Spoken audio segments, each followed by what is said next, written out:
Hate is a disease. It spawns from persons' most painful experiences, and once it takes hold, it festers, spreads, and can be fatal. Today, we can all agree that hate is the problem. It hurts the targeted group, it entices others to hate, and it corrodes the life of the infected person. The thing that we disagree on is what to do about it. Since bans will not help the person that is targeted, it will not prevent the spread of hate, and it only condemns the speaker to more hatred, I believe that campuses should not ban hate speech. Now, I should clarify what I mean when I'm talking about hate speech in this debate. We've talked about all the varying definitions. I believe that to avoid a straw man argument, I should just accept the best and most workable definition from the hate speech ban side, and that is where it is speech against a group that is protected under the Constitution that is hateful. But even with that, we have to put it against the other parts of today's proposition. The first being, what is free speech? What is its purpose? We've had some arguments today about how the purpose of free speech is different in academia versus out in the rest of the world. I disagree.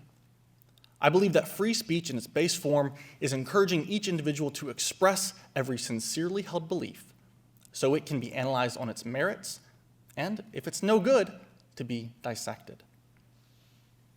The question that makes this difficult is, when someone's belief is sincere, when the idea that you should stand up for what you believe in is based in hate, what can we do about it? The next thing I'd like to address is the context of this on-campus deliberation. It has been suggested that on campus, we don't need to address hateful ideas because we're past that. It doesn't need to be debated. I vehemently disagree with this argument. If geographical departments are not the ones to tell flat earthers that they're wrong, who is to tell them that they're wrong? What are our teachers supposed to do if not to tell the world what the leading ideas are? In fact, I believe the responsibility to teach why hate is wrong is strongest on campuses. For that reason, I believe we have to reach the most effective measure against hate speech. So there are three problems that I think arise with hate speech, and I'm glad that I agree with Emily on many of these points.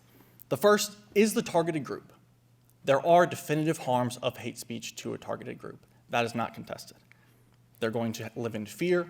They will disassociate from the process of conversation, and in some instances, it can affect their safety.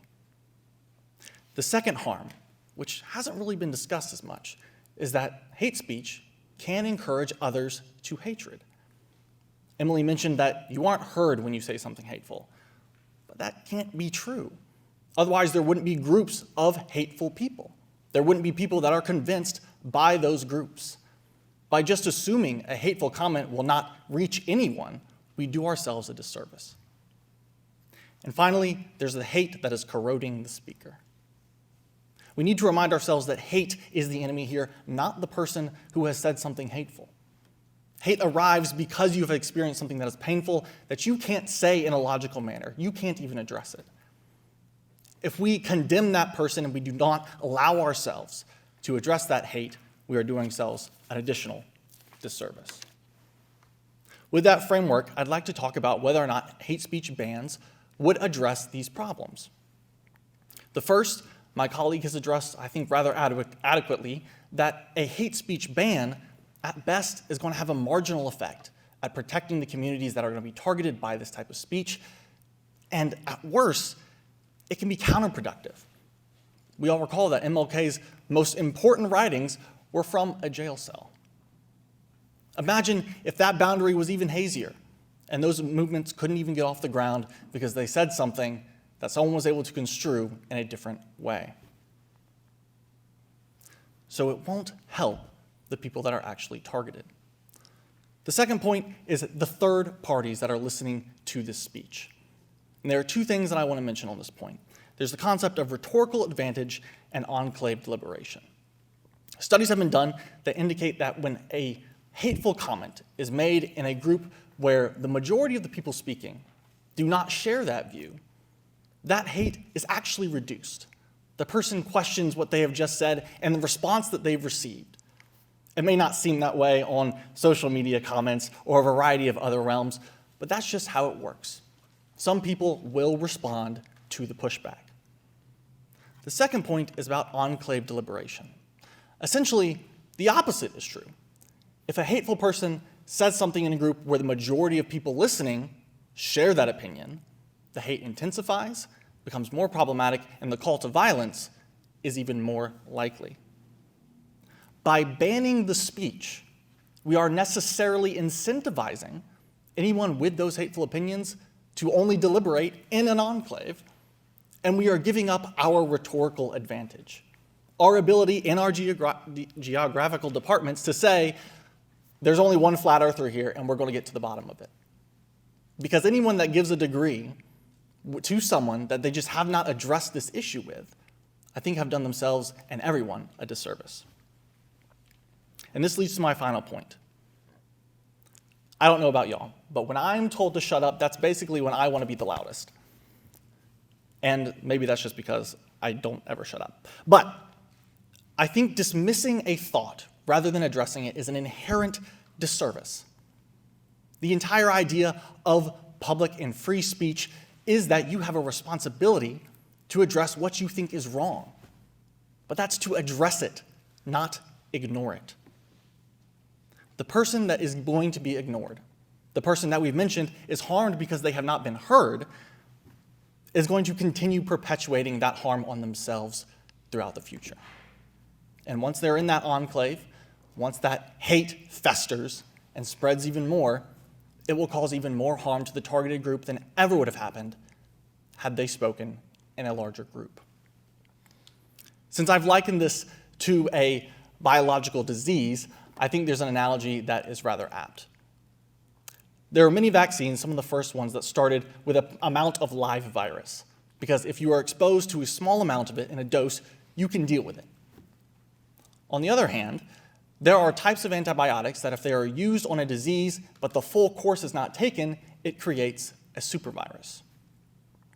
By allowing someone to speak in a large group where only a few people have this virus in them, we are vaccinating ourselves to these hateful ideas. We are able to hear it, deconstruct it, and move on. But if we force them into situations where there are only a few people that they're interacting with that are not also hateful, it becomes the supervirus. It becomes the thing that they're never going to listen to anyone else because they've got their group and they all agree to the same thing and they feel safe there. Like I said, the right to speak freely comes with the responsibility to speak out against hate. Hate speech bans indicate that we have lost faith in our ability to speak out against hate, and I do not believe that we are there yet. Specifically in an institution like this one, where we are taught how to think and argue and deconstruct bad legal arguments, we should have our responsibility to deconstruct these hateful thoughts. Historian Henry Steele Commager said, "The fact is that censorship always defeats its own purpose, for it creates, in the end, the kind of society that is incapable of exercising real discretion." So to conclude, campus bans on purportedly hateful speech will do three things. They won't actually help the people that we desperately need to help. They will increase the transmission rate of the hate, and they will condemn the speaker to a life of hate. That is why I cannot advocate outsourcing my responsibility to speak out and deconstruct hate to the prosecutors, plaintiffs' attorneys, and politicians of the world. And for those reasons, I ask that you vote yes in support of the proposition.